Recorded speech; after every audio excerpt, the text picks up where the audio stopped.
Hi everyone and welcome back to the channel. So in this video I'd like to show you how you can make your own cheap, quick and simple wooden drawer runners or drawer slides. Why would you want to do this? They're cheap and simple to make. They're a good alternative to plastic runners and they're good for repairing old broken runners too that you might find on your cheaper furniture like chests of drawers. So here is a small tool cabinet that I made recently and I made my own runners for it. So now I can show you how to make them. I started off with a couple of offcuts of pine. These were just from the table saw, thin offcuts, and the dimensions are 2 centimeters deep by 1.5 centimeters wide, and mine are about 30 centimeters in length. The length of yours will depend on how deep your drawers are. So now I'm just marking them up, making them ready for cutting, and I'm putting a round over. So I've just got a bottle top there and I'm going to add a round over to the end, and you'll see why later on.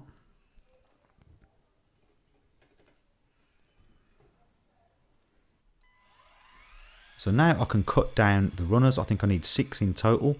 Once I've cut the first one, I can use that one as a template to cut the rest, or you could set up a stop block to get consistent cuts.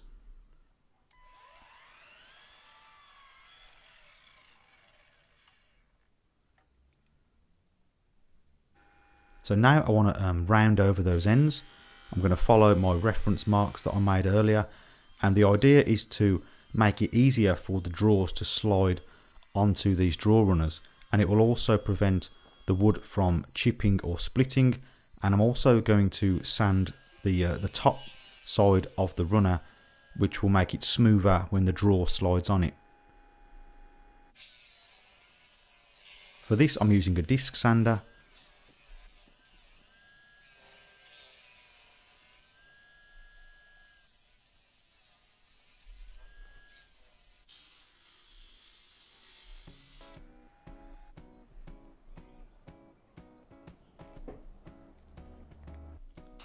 So now I need to countersink some holes. So I'm going to put 3 holes in each runner for the screws, and I've got a countersink bit in the drill press, and that will allow the head of the screw to sit nice and flush in the wood.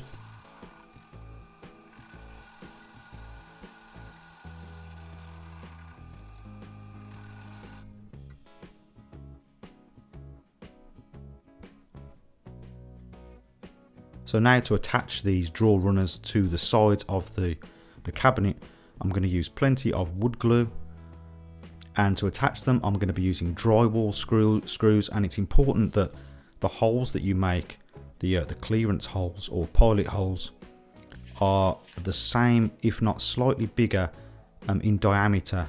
So the screw diameter of the shaft and the hole needs to be around the same, so that there's no resistance when the screw drives in, and it gives a really good hold that way.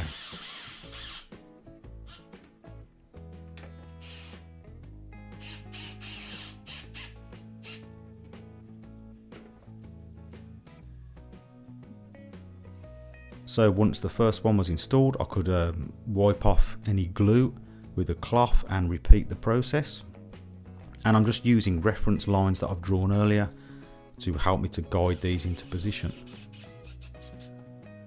You can see the screws just sit in those holes, and there's no resistance when they go through to the wood underneath.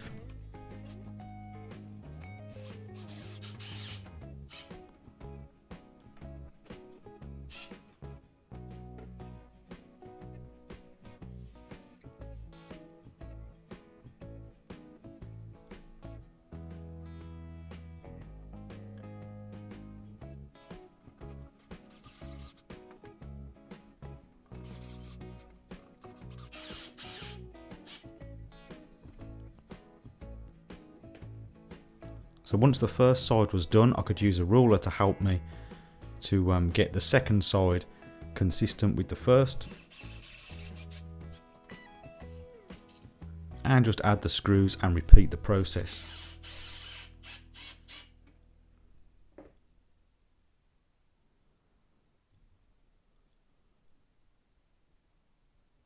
So now we have the two sides made and the drawer runners are installed. I've used small drywall screws that go almost all the way through but not quite, so they don't pierce the other side of the wood. I've glued them, I've followed the lines that I made, and I've tapered and rounded these front edges so that when the drawers go in, it won't catch on the wood, and this has been sanded so that they will slide in nicely. The last thing to do would be to put some wax on here just to help the drawers run nice and smoothly inside. So once the runners are made, we can just check to make sure that they slide and the gaps are correct. So we can do that before we assemble the cabinet. I'll just put the top one in here.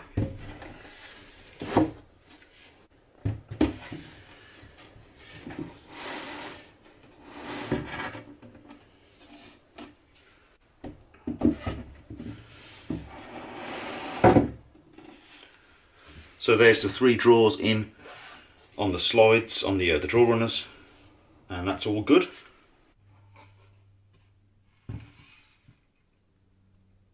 So now I'm going to add some candle wax. This really helps make the drawers slide. You can just add it straight to the runners like I'm doing here, or you could just use a heat gun to heat the wax up, let it soak in, and then you could add another coat. But as long as it's not too cold, the wax should go on fine. And this is just a bit of old candle wax that I had lying around. And now the drawers can go in, and as you can see they slide in nice and smoothly.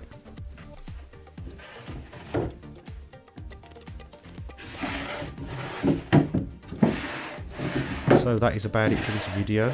If you found this video useful, please remember to like and also consider subscribing for more DIY related videos. And as always, thank you very much for watching, and I'll see you next time.